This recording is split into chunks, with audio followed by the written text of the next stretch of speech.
아는 건데 틀렸어. 진짜? 내가 안다고 생각하는 건 제대로 아는 게 아니야. 대교 서밋만의 AI 학습으로 어디가 부족한지 무엇이 필요한지 제대로 알려드릴게요. 분명히 알면 분명히 오른다. 알면 오른다. 대교 서밋. 검색창에 대교 서밋을 검색해보세요.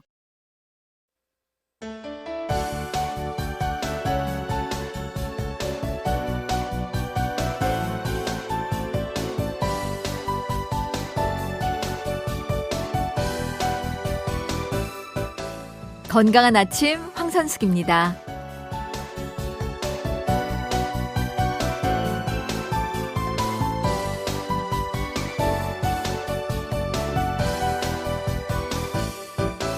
관상학의 대가라고 불리는 신기원 관상가는 이렇게 말합니다. 자기 인상이 궁금하면 갓난아이의 얼굴을 가만히 쳐다봐라.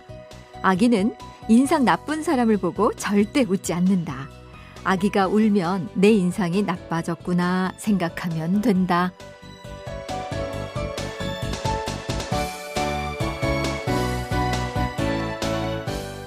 아이의 눈이 정확하다고 하지만 저 사람은 왜 저렇게 맨날 인상을 쓰고 있지?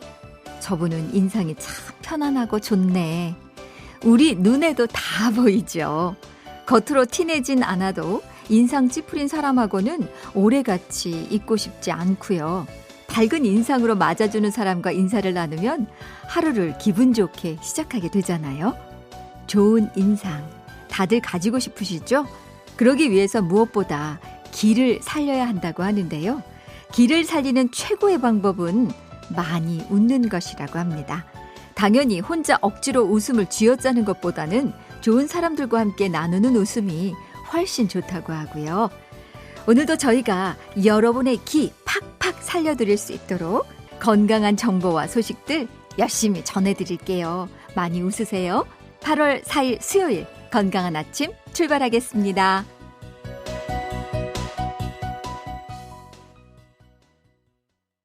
(8월 4일) 수요일 건강한 아침, 오늘 첫 곡으로 신인수가 노래한 장미의 미소 들으면서 활짝 웃으면서 출발해 봤습니다. 장미가 활짝 웃고 있으면 얼마나 예쁠까라는 생각 해봤는데요. 오늘 건강한 아침은요, 좋은 인상에 관한 이야기로 문을 열어드렸습니다. 인상을 쓰면 자연스럽게 두 눈썹 사이가 찌푸려지죠. 명궁이라는 이 부위를 관상학에서는 복이 들어오는 관문으로 본다고 하는데요. 반가운 사람을 만나거나 웃으면 눈썹이 위로 올라가면서 명궁이 펴지고 이게 반복되면 복이 들어오는 관상이 된다고 합니다. 많이 웃어서 만들어지는 밝은 인상, 관상학적으로 좋은 게 아니라 몸과 마음 건강에도 당연히 좋지 않을까 싶은데요. 만나지는 못해도 좋은 사람들과 연락, 안부 주고받으면서 많이 웃으시고요. 또 건강한 하루 보내시기를 기원해 드리겠습니다. 자, 오늘 건강한 아침에서 준비한 내용 소개해 드릴게요. 월요일부터 수요일까지는 건강에 관한 청취자 여러분들의 다양한 궁금증을 속 시원히 풀어드리는 시간이죠. 라디오 주치의가 준비되어 있고요.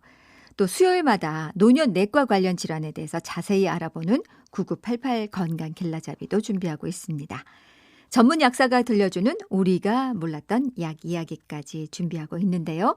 이렇게 여러 코너 들으시다가 궁금하신 점이 있으시면 언제든지 연락주세요. 문자 번호는 샵 8001번입니다. 짧은 건 50원, 긴 건 100원의 정보 이용료 부과되고요. 무료인 스마트 라디오 미니도 활짝 열려 있습니다. 오늘도 6시까지 건강한 아침과 함께해 주세요.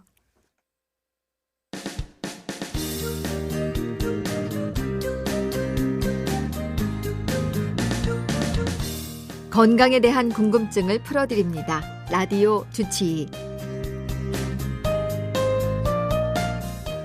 매주 월요일부터 수요일까지는 가정의학과 전문의를 모시고 건강에 관한 청취자분들의 다양한 궁금증 해결해드리고 있습니다. 무엇이든지 물어봐 주세요. 친절하게 설명해 드리겠습니다. 오늘도 순천향대학교 가정의학과 유병우 교수님과 함께합니다. 교수님 어서 오세요. 네, 안녕하세요. 자, 오늘은 휴대전화 뒷자리 9905님께서 보내주신 질문입니다. 대학병원에서 신장 조직검사를 받았는데 신장 기능이 85% 이상은 정상이라고 했는데 신장 콩팥에 염증이 있어서 단백뇨가 나온다고 합니다. 신장 염증과 단백뇨를 치료할 수 있는 방법 좀 안내해 주세요. 라는 사연입니다. 이분은 교수님 단백뇨가 나오고 있대요. 일단 단백뇨에 대한 설명 부탁드려요. 이 콩팥, 신장은 혈액 내 노폐물을 걸러내는 과정에서 원칙적으로는 단백뇨가 생기면 안 됩니다. 왜냐하면 단백질은 우리가 재활용을 해서 잘 써야 되거든요. 네. 근데 막 운동을 열심히 했거나 열이 좀 나거나 피곤하거나 또 아니면 또 과음을 했거나 이래서 일시적으로 단백뇨가 나올 수 있는데 아주 미량입니다. 네. 건강에 영향을 그런데 확인될 만큼 많이 나와서 임상 증상을 보인다. 이런 경우에는 치료가 필요한 단백뇨가 됩니다. 네. 교수님, 그러면은 이제 소변으로 왜 단백질이 나오느냐, 빠져나오느냐 하는 문제인데요. 정상일 때는 소변에 단백질이 없어야 되는 거죠. 그렇죠. 근데 이제 어머니들이 가끔 자녀분들 모시고 오는데 네. 학교에서 건강검진 이렇게 스틱을 해가지고 소변 쓱 넣었다 하는 거 보면 색깔이 변해서 오거든요. 네. 검사했더니 단백뇨가 나와요. 큰일 났다고 난리 났다고. 네. 근데 잘 보면 이게 뭐했니? 이러면 지난주에 체력장 했는데요. 체육했는데요. 또 어떤 경우는 앉아있다가 일어날 때도 단백뇨가 생기는 경우가 있어요. 아. 근데 이런 경우는 일시적인 단백뇨라서 크게 문제가 되지 않습니다. 네. 근데 콩팥에 염증이 생긴다음에 콩팥이 망가졌거나 또는 뭐 급성 사구체 신염, 신우신염, 거기에 고혈압, 당뇨 벌써 병 이름이 무시무시하죠. 네. 이렇게 만성질환으로 진행될 수 있는 신장에 손상이 되는 질환 이후 또는 현재 진행 중에 단백뇨가 나오는 건 합병증으로 일어나는 거니까 이건 꼭 정확한 진단이 필요합니다. 네. 단백뇨가 생기면 나타나는 증상들이 있나요? 자, 이 얘기를 드리면 또 혼돈하실 것 같은데 네. 진짜 단백뇨는 소변에 거품이 납니다. 어떻게 나 소변에 거품 나오는데 큰일 났다고. 근데 네. 남성분들은 소변을 보면 거품이 보입니다. 이거는 중력에 의해서 낙차로 인해서 생기는데 네. 거품이 2분이고 3분이고 지속된다. 표면 장력으로 인해서. 네. 이거는 문제가 있는 단백뇨일 수 있습니다. 실제로 우리가 단백뇨를 발견하는 거는 막 얼굴이 붓고 다리가 부어서 오는 게 아니라 건강검진에서 우연히 발견되는 경우가 많고 네. 당뇨나 고혈압, 만성질환으로 진료 중에 우연히 발견되는 경우가 더 많습니다. 네. 이분은 신장 염증이 원인이라고 하셨거든요. 일단 염증부터 치료를 잘 하셔야 될 것 같은데 그런 다음에 단백뇨는 또 어떻게 치료를 하나요? 네, 우선 원인을 알기 위해서 이분은 같은 경우는 조직 검사를 하셨대요. 신장 조직 검사를 했다는 거는 아무나 신장 조직 검사 하지 않거든요. 네. 단백뇨가 확인이 된 겁니다. 병적 단백뇨일 가능성이 높다라고 해서 네. 그래서 신장 조직 검사를 했죠. 했을 때 실제로 그 안에 사구체 신염이 있는지 류마티즘 질환으로 나타났는지 당뇨병으로 나타난지 원인을 찾게 되면 거기에 맞는 식이요법과 약물요법을 진행하게 됩니다. 네. 그 단백뇨가 있으신 분들은 평소 주의하셔야 할 점들이 있나요? 첫 번째도 저염, 두 번째도 저염, 세 번째는 본인이 갖고 있는 고혈압, 당뇨, 기타 기저질환을 관리를 잘 하셔야 됩니다. 네. 그 이유가 이게 무시하고 저염, 저단백, 저지방 식이를 하지 않으면 이건 생명하고 직결되거나 투석으로 가는 지름길이 될 수도 있습니다. 네. 그러니까 신장이 많이 망가졌기 때문에 단백뇨가 나오는데 그걸 방치하면 투석까지 가야 된다고요? 그럼요. 신장의 기능을 더 안 하는 거니까요. 정말 관리 잘 하셔야겠습니다. 네. 자, 다음은 휴대전화 뒷자리 9928님께서 보내주신 질문입니다. 57세 여성입니다. 지난 겨울 방광염으로 약을 한 3주 정도 먹었는데 염증은 잡혔는데요. 계속 혈뇨가 있다고 해서 CT까지 찍었습니다. 다행히 아무 이상은 없었습니다. 그런데 3월에 방광염이 재발해 치료를 받고 방광 면역을 키우는 약을 먹으면서 한 달에 한 번씩 병원에 가는데 혈뇨가 계속 있다고 합니다. 전에 CT 찍고 신장내과에서는 이걸로는 안심해도 된다고 했는데 왜 자꾸 적혈구가 소변에 섞여 나오는지 정말 걱정이 됩니다. 아무 증상도 없고 이상도 없어도 이런 경우가 있는 건가요? 라고 물어오셨어요. 많은 그런 사연을 보내주시잖아요. 네. 근데 우리 이 건강한 아침 제작진 분들이 네. 사연을 모아가지고 네. 서로 이해할 수 있도록 해주셔서 너무 감사드려요. 그게 왜냐하면 네. 단백뇨는 그냥 넘기는 경우도 있지만 주의 있게 봐야 되고요. 네. 혈뇨 같은 경우는 너무 걱정할 필요는 없습니다. 음. 그게 왜냐하면 현미경적 혈로가 있고 눈으로 보이는 혈로가 있어요. 네. 내가 아무리 봐도 내 소변은 피가 안 보이는데. 붉은색이 없었는데 노란색이었는데. 근데 건강검진만 받으면 혈뇨가 있다고 막 겁을 주니 막 무섭잖아요. 네. 대학병원도 가야 되고. 네. 또 검사를 하면 의사 선생님들이 또 애매하게 얘기해요. 혈뇨가 있는데 뭐 특별한 건 아니고 6개월 뒤에 검사 받으세요. 네. 이게 사실은 검사를 다 했는데도 원인을 모르는 혈뇨가 있습니다. 네. 남자도 그렇고 여자도 그렇고. 혈뇨가 생길 수 있는 그런 부분은 콩팥에 문제가 생길 수도 있고 네. 콩팥하고 방광과 연결되는 요관에 문제가 생길 수도 있고 네. 방광에 소변이 나오는 요로에 문제가 생길 수도 있고 거기에 더해서 남자는 전립선 때문에 문제가 생길 수도 있고 여성인 경우에는 여성 부인과 질환과 오해되는 경우도 있기 때문에 네. 하나씩 보는데 혈뇨 같은 경우는 증상이 명확하기 때문에 치료가 잘 될 수 있어요. 네. 하지만 단백뇨만큼 걱정하실 필요는 없습니다. 딱 하나 혈뇨가 있다고 하면 숨겨져 있는 암이 있는지만 확인하시면 됩니다. 네, 그렇군요. 아무튼 단백뇨가 됐든 혈뇨가 됐든 나와서는 안 되는 것들이 나오면 건강 이상이 있다고 보면 될 텐데요. 이분은 병원에서는 괜찮다고 해도 혈뇨라고 하면 겁이 나니까 이렇게 문의해 주신 것 같습니다. 혹시 다른 문제가 생기는 건 아니겠죠? 우선 사연 주신 분 말씀을 먼저 드리면 네. 첫 번째 방광염을 알았었어요. 네. 근데 CT가 계속 있으니까 병원에서 걱정해서 CT를 찍었습니다. 네. CT를 찍으면 콩팥, 요관, 방광, 요도, 자궁, 부인과까지 다 확인한 겁니다. 네.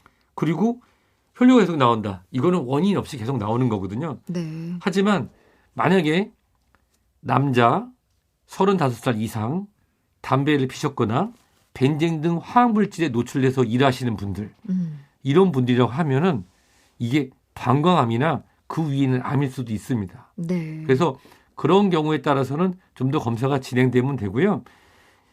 신장내과나 비뇨의학과 전문의를 통해서 우리가 내시경 하듯이 방광경이라는 게 있거든요. 이렇게 넣어서 조금 불편할 수 있지만 확인하는 방법도 있습니다만 네.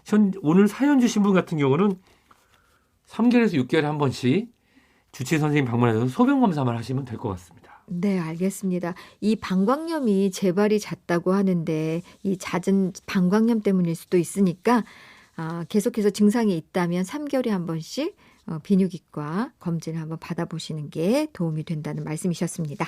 자, 마지막으로 2327님께서 보내주신 질문까지 드려보겠습니다. 아는 형님이 신우암이라고 해서 문의드려봅니다. 신우암이란 어떤 병인가요? 치료는 가능한 거겠죠? 라고요. 네. 신우암, 어떤 암입니까? 오늘 시리즈입니다. 네. 그렇죠?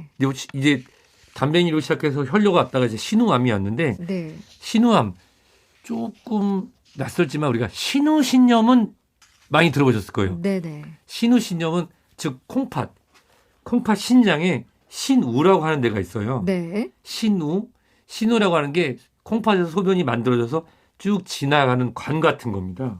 그래서 신우암 또는 이제 신우가 요관에 시작하고 연결되거든요. 네. 요관암이라고 불리는데 여기 생기는 암들은 실제적으로 혈뇨가 생길 수도 있고 통증이 동반되는 경우도 있습니다.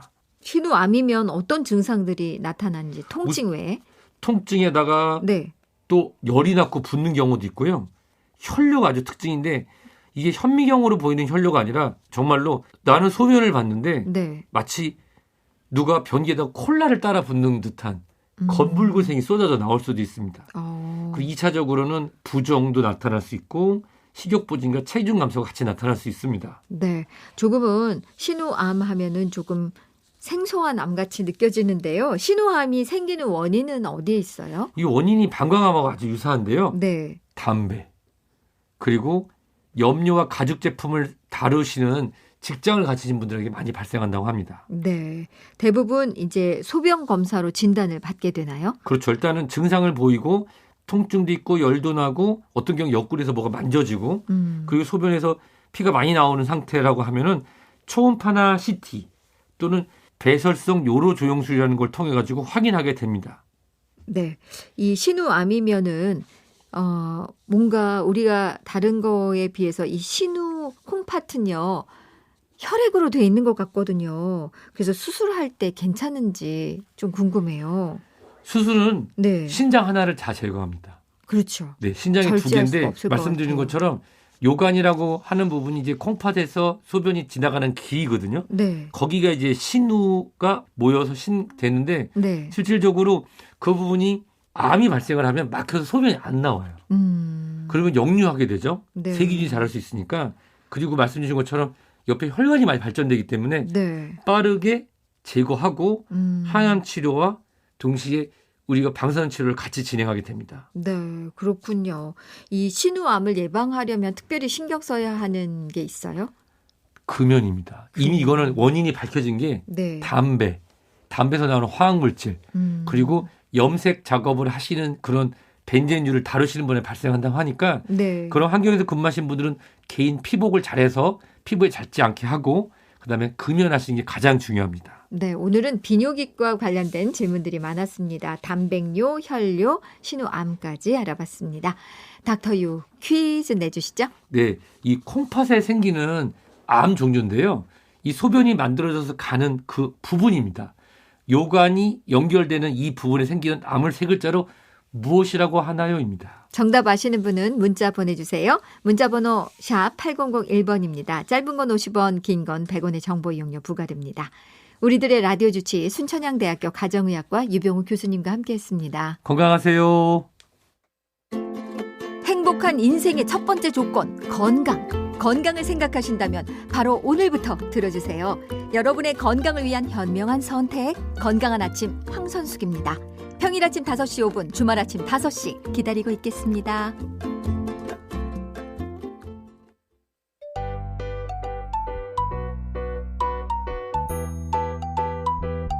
(9988) 건강 겔라잡이.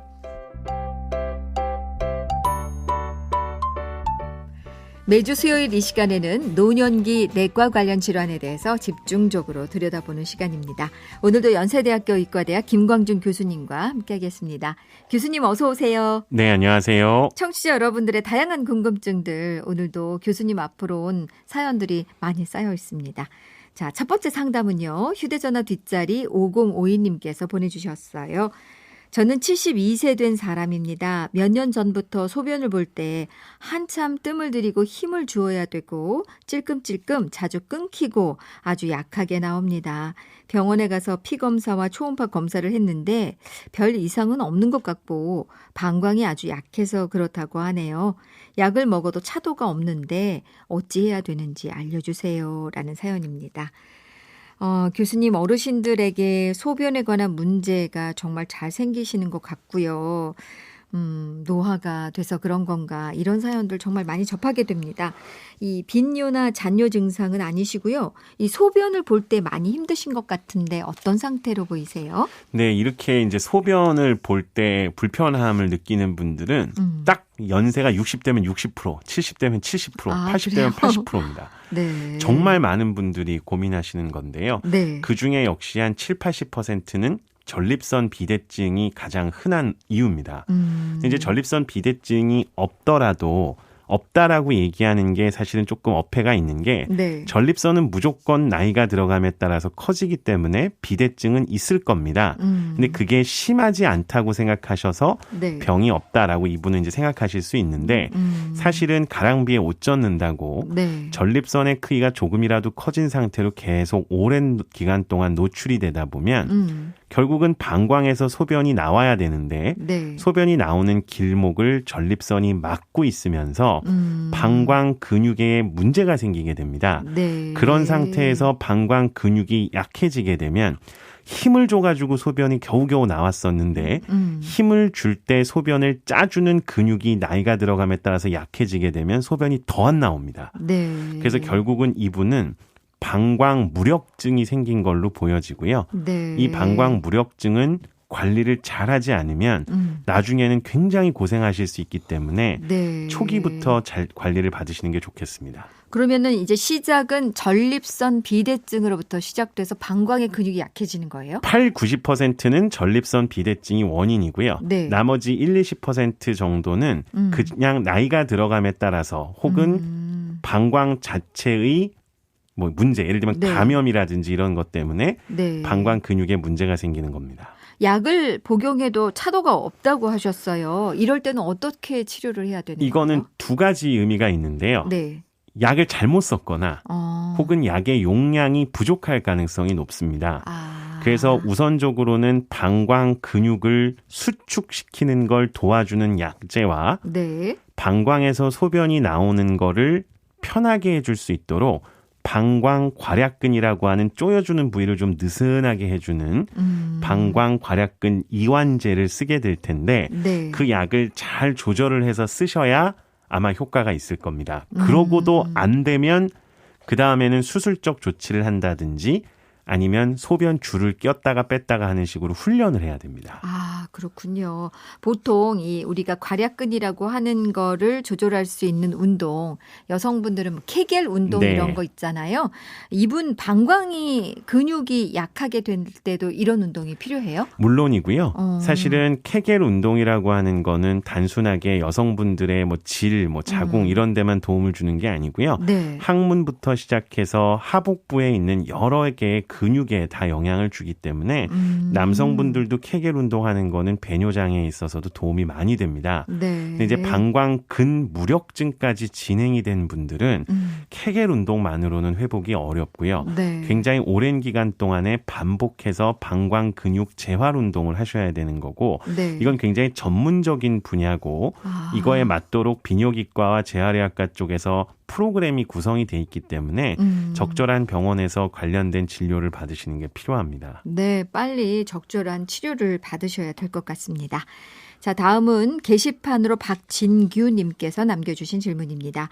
65세 남성입니다. 정기적으로 검진도 받고 대장 내시경을 해서 별 문제가 없다는데요. 변이 가늘고 한번 신호가 오면 참을 수가 없어서 실수를 할 때가 많습니다. 그래서 장거리 버스를 못 타고 부득이하게 타야 할 때에는 지사제를 먹고 탑니다. 어찌해야 좋을지 시원한 답변 부탁드립니다. 어머나, 이분 증상은 교수님 어떻게 보이세요? 이분은 이제 두 가지가 함께 겹쳐 있는데요. 기본적으로 과민성 대장 증후군이 일부 있는 거고요. 네. 두 번째는 변실금이 겹쳐 있는 겁니다. 네. 근데 이제 과민성 대장 증후군이라고 하는 거는 나이, 성별 이런 거랑 떠나서 지금 이분처럼 장거리를 가거나 할 때 내가 변을 못 참겠다. 변이 계속 나올 수밖에 없도록 이런 예기 불안이라는 게 생기거든요. 네. 근데 사람이 불안해지면 결국에 대장 운동은 자꾸 거기에 영향을 받아서 더 불편해지기 때문에 이분은 일단 심리적인 안정을 좀 취하는 게 필요해 보이고요. 네. 두 번째는 변실금이 생기는데 변실금이야말로 앞에서 잠깐 이야기 드렸었던 케겔 운동과 같은 거에 도움을 많이 받을 수 있습니다. 네. 근데 이분은요, 얼마나 불안하면 지금 신호가 오지 않는데도 지사제를 먹고 버스를 타신대요.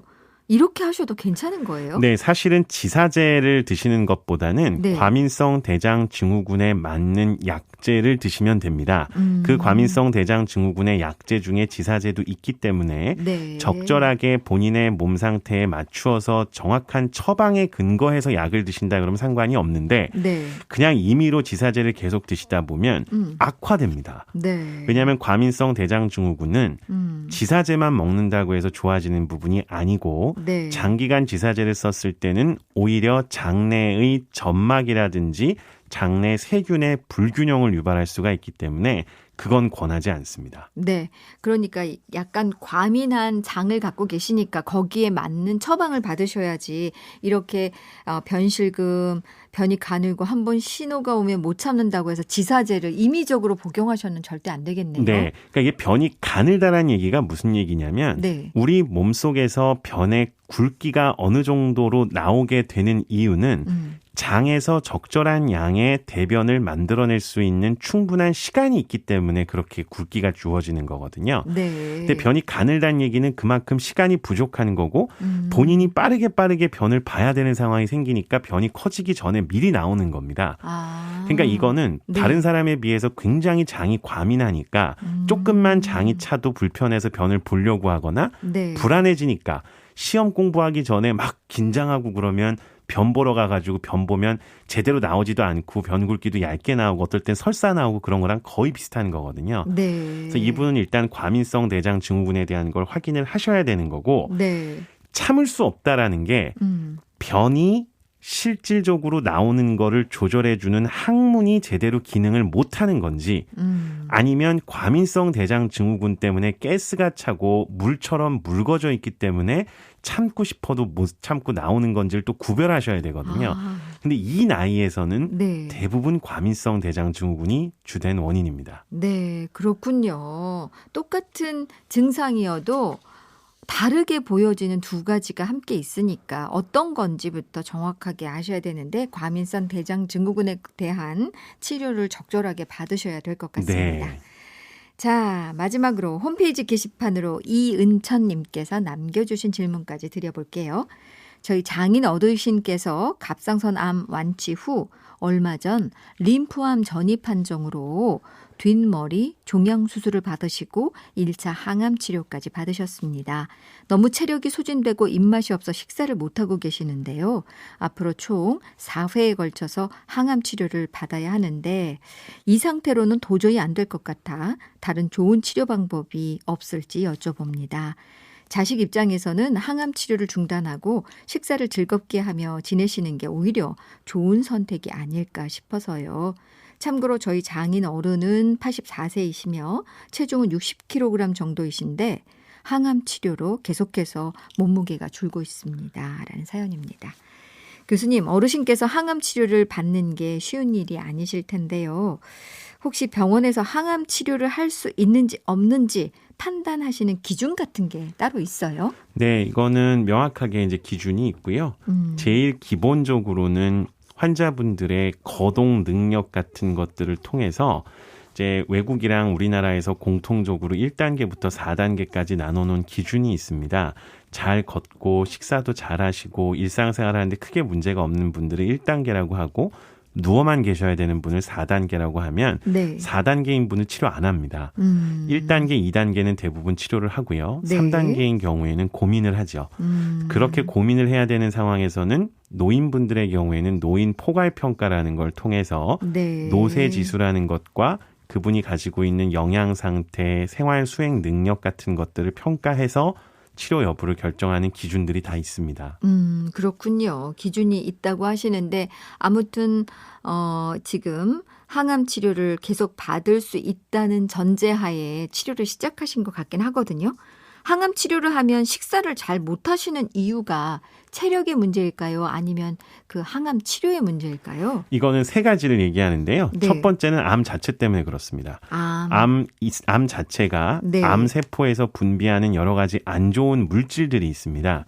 그것들이 악액질이라 그래서 식욕을 떨어뜨리고 근육을 갉아먹는 다른 질환을 유발하기 때문에 암 자체가 일단 중요 원인이고요. 네. 두 번째가 식사에 이제 대한 부분은 항암 치료 자체가 식욕을 떨어뜨리는 경우가 있기 때문에 네. 항암제로 인한 구역질, 식욕 저하로 인해서 증상이 더 나빠지는 경우가 있고요.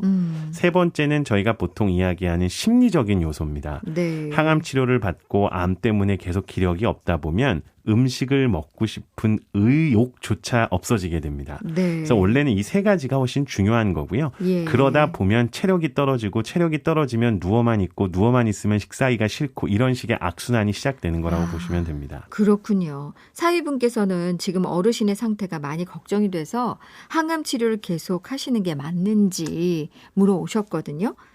다른 방법으로 변경할 수도 있어요? 이거는 이것만 가지고는 판단할 수는 없습니다만 기본적으로 림프암이라고 표현을 하셨던 걸 보면 네. 이거는 갑상선 안의 림파선 전인지 아니면 림프종이라고 하는 또 다른 병인지에 따라서 완전히 달라집니다. 갑상선 암의 림파선 전이라 그러면 저는 약간 쉬었다가 항암 치료도 된다고 보지만 네. 림프종이라 그러면 이거는 그럴 수 없습니다. 치료를 하는 게 치료를 하지 않는 거에 비해서 명확하게 네. 생존율이 증가하고 예후가 좋은 걸로 되어 있기 때문에요. 네. 당연히 주치의 선생님하고 상의하셔야겠지만 참고를 하실 때는 이게 임파선 종양이냐 아니면 갑상선 암의 임파선 전이냐에 따라 달라집니다. 그렇군요. 지금 항암 치료를 받으시는 분들도 그렇고 지병으로 고생하시는 어르신들을 보면요. 정말 식욕이 얼마나 축복인지 이런 생각을 할 때가 정말 많거든요. 잘 드시게 하실 수 있는 방법에 대한 고민과 연구가 필요할 것 같은데 일단은 항암 치료를 하시면 뭐 이건 좋고 나쁘고를 떠나서 입맛 당기는 대로 많이 드시는 게 좋은 거 아니에요? 그거는 100% 저희가 몇 안 네. 되는 진리에 가까운 얘기인데요. 네. 사실 먹기 싫은데 먹는 것처럼 또 괴로운 일이 없습니다. 그래서 어떻게 이야기를 드리냐면 네. 식사를 무조건 하시면 좋지만 어려우시다 그러면 네. 경관 유동식이라고 얘기하는 그 캔에 들어있는 음료들 있지 않습니까? 네. 저희가 뭐 특정 제품을 얘기하는 그렇지만 그런 것들이라도 하루에 6캔까지 드실 수 있거든요. 네. 한 캔에 200kcal이고 6캔을 드시면 1200kcal가 돼서 네. 40kg인 분들은 그것만 드셔도 사실 웬만큼 항암 치료를 버티실 수 있습니다. 아. 못 드셔서 치료 못 받아서 문제가 생기는 경우가 너무 많기 때문에 네. 그거라도 챙기시면 좋겠습니다. 아, 그래요. 방법은 여러 가지가 있으니까 조금 고민해 보시고요. 또 그런 분들을 위해서 나와 있는 제품들도 잘 선택하시면 꼭 밥 먹고 뭐 반찬 먹고 해서 할 수 없더라도 가능하시다는 얘기죠. 그렇습니다. 네. 그것만 드셔도 될 정도니까요. 네. 사위분께서 골라서 선물하셔야겠네요. 네. 네, 아무튼 오늘도 이 노년 내과에 관련된 여러 가지 질문들 또 교수님의 답변 들어봤습니다. 오늘도 연세대학교 의과대학 노년내과 전문의 김광준 교수님과 함께했습니다. 고맙습니다. 감사합니다.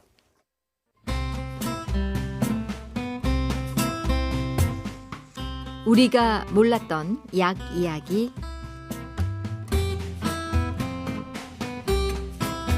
월요일부터 일요일까지 하루도 빠지지 않고 다양한 건강정보 전해드리고 있습니다.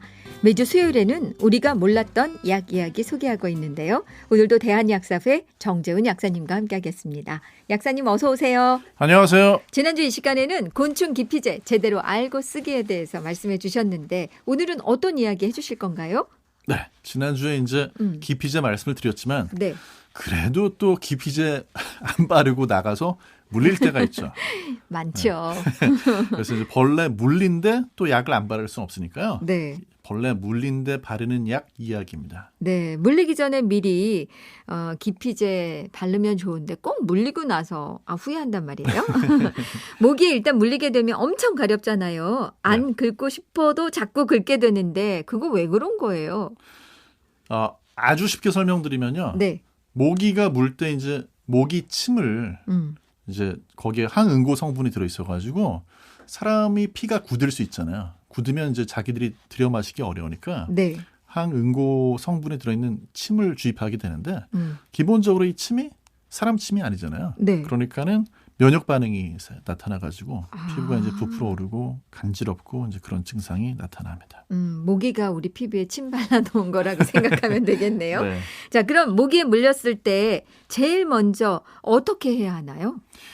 물려서 이제 간지러우면은 물렸네 하는 이제 그런 느낌을 가지게 되잖아요. 네. 그때 얼른 증상을 완화시키기 위해서 얼음팩 같은 걸로 이제 찜질을 좀 해주시는 게 좋아요. 근데 이제 얼음을 직접 닿게 하면 또 동상이라든지 이런 우려가 있으니까 얼음을 뭐 천이라든지 이런 걸로 좀 싸가지고 직접 접촉이 안 되도록 하면서 이제 모기 물린 곳을 찜질을 해주시고 그리고 긁지 않도록 하셔야 돼요. 네. 왜냐하면 긁으면 이제 2차 세균 감염 문제가 생기거든요. 네. 그러니까 일단은 물리고 나면 바로 얼음팩으로 냉찜질을 좀 해주시면 그 가려움증이 좀 덜하다고 하는데 얼음팩을 했는데도 불구하고 효과가 없다면 어떻게 해야 돼요?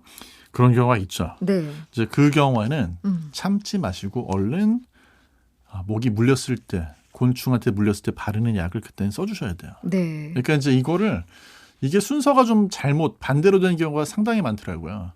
모기가 물렸을 때 간지러운데 그냥 막 열심히 긁다가 안 되겠다 하면 그때 가서 이제 약을 찾으러 오는 분들이 많이 계세요. 네. 이미 이제 그렇게 되면 긁는 그런 동작 때문에 관련해 가지고 이제 뭐 세균 감염이 생길 수도 있고 더 많이 부을 수도 있고 그렇게 문제가 생길 때까지 기다리지 마시고 네. 이때는 얼른 외용약, 바르는 약을 발라주시는 게 좋습니다. 그러니까 물리자마자 외용약을 바르면 정말 상처 없이 깨끗하게 가라앉더라고요. 맞아요. 근데 모기에 물린 뒤에 가장 흔한 처치법이 그냥 집에 있는 물파스 많이들 바르시잖아요.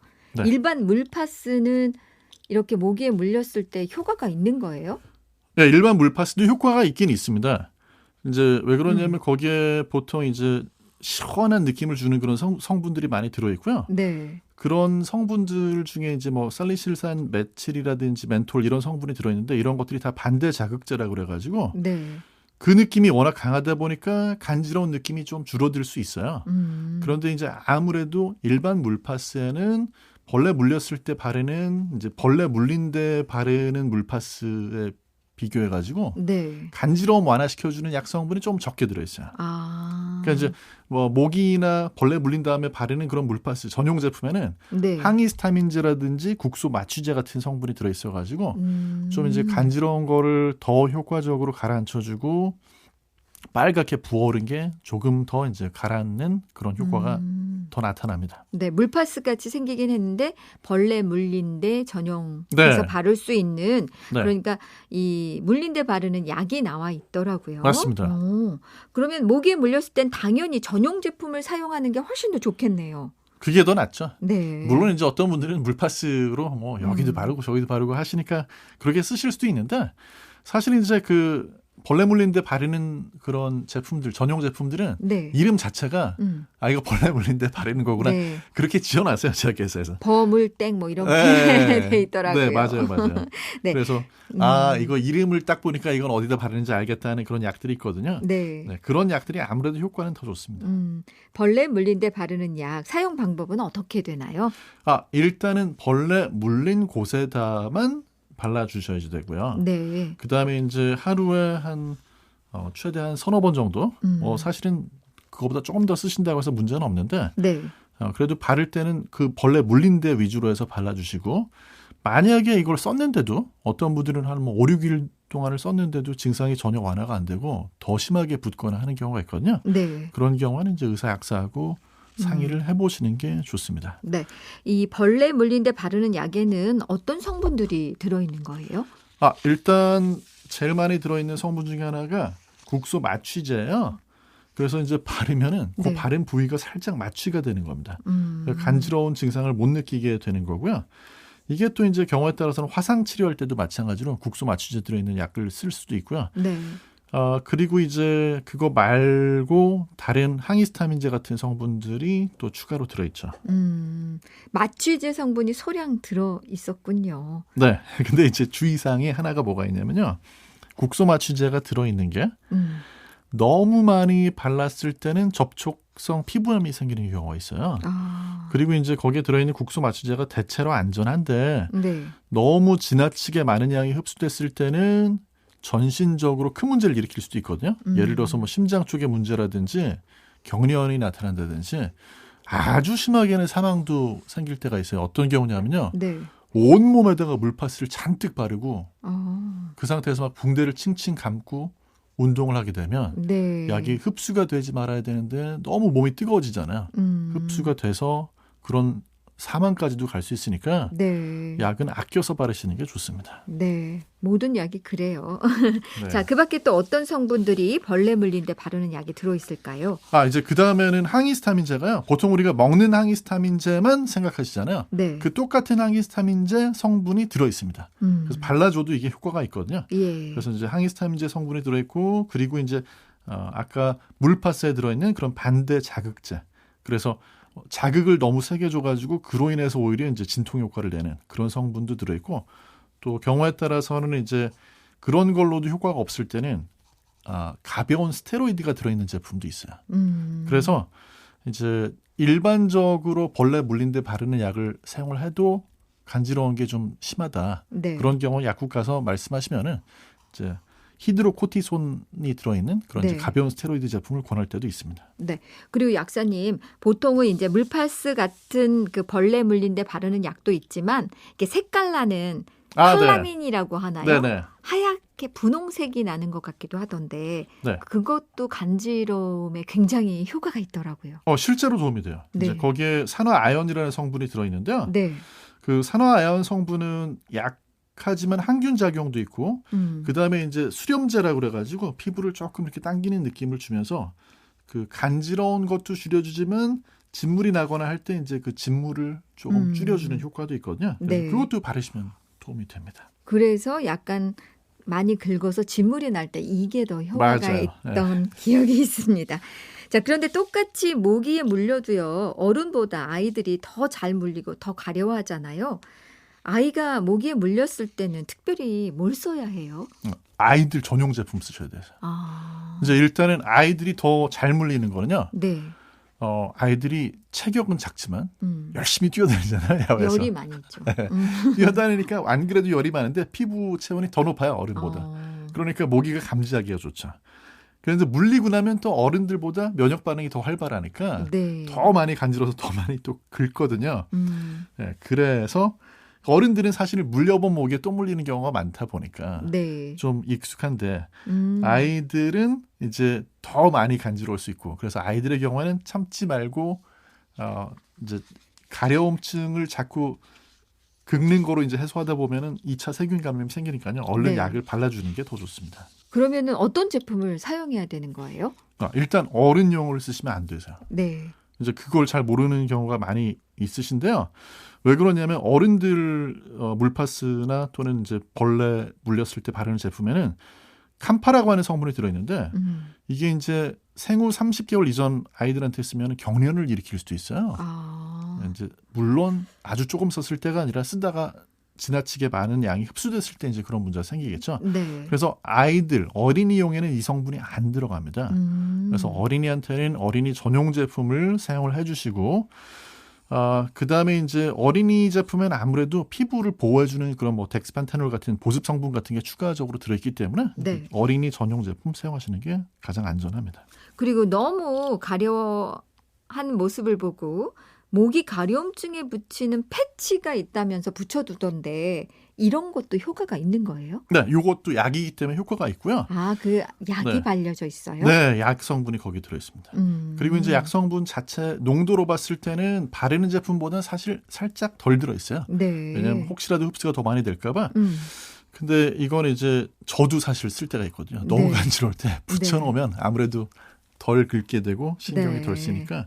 그래서 자꾸 물린 부위를 긁는 분들한테는 좋고 다만 이것도 생후 30개월 이하의 어린이한테 소한테는 이걸 또 붙여놓으면 그걸 또 언제 입으로 가져가서 먹을지 어떨지 네. 알 수 없으니까 네. 이건 생후 30개월 이하 소한테는 권하지 않는 게 맞습니다.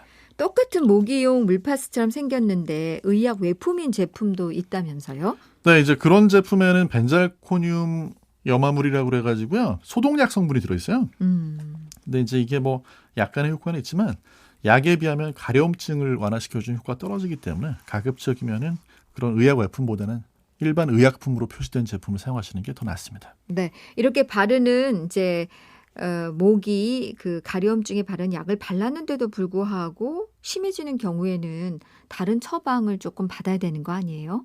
네, 일단 너무 심할 때는 병원을 가셔야 될 수도 있고요. 네. 또 너무 어린 아기가 뭐 예를 들어서 뭐 2살도 안 된 아기가 물렸을 때도 병원에 가보셔야 될 수가 있고 네. 그렇지 않은 경우에는 이제 일반적인 모기용 물파스로도 잘 안 나을 때는 아까 말씀드린 것처럼 가벼운 스테로이드 성분 연고를 발라보실 수 있고요. 네. 그리고 이제 너무 간지러서 잠 잘 못 자거나 할 때는 먹는 항히스타민제를 드시는 게 도움이 될 수도 있고 또 경우에 따라서 2차 감염 의심이 될 때는 항생제를 바르는 제품이나 또는 병원에서 처방받아서 먹는 약으로 쓰셔야 될 때도 있습니다. 네. 벌레 물린 데 바르는 약 미리미리 바르셔가지고요. 막 거기가 상처가 나고 진물이 나고 염증까지 생기는 경우는 없으셔야 되겠습니다. 오늘 우리가 몰랐던 약 이야기 벌레 물린 데 바르는 약에 대한 안내해 주셨습니다. 대한약사회 정재훈 약사님과 함께했습니다. 고맙습니다. 감사합니다. 오늘 라디오 주치 시간에 내드린 닥터유 퀴즈의 정답은 신우암입니다. 정답자 선정해서 홈페이지에 공개해 놓도록 하겠습니다. 자, 오늘 끝곡은요. 미니로 문은경님께서 청해 주셨어요. 오랜만에 듣네요. 시아버지 상 끝내고 정리 중이어서 못 들었어요. 이제부터 함께 할게요. 그래요. 저희 건강한 아침은 애청자 여러분들의 슬픔과 기쁨을 언제나 함께 한답니다. 오늘 청해 주신 김현식의 여름밤의 꿈 들으면서 마무리할게요. 오늘도 멋진 하루 되세요.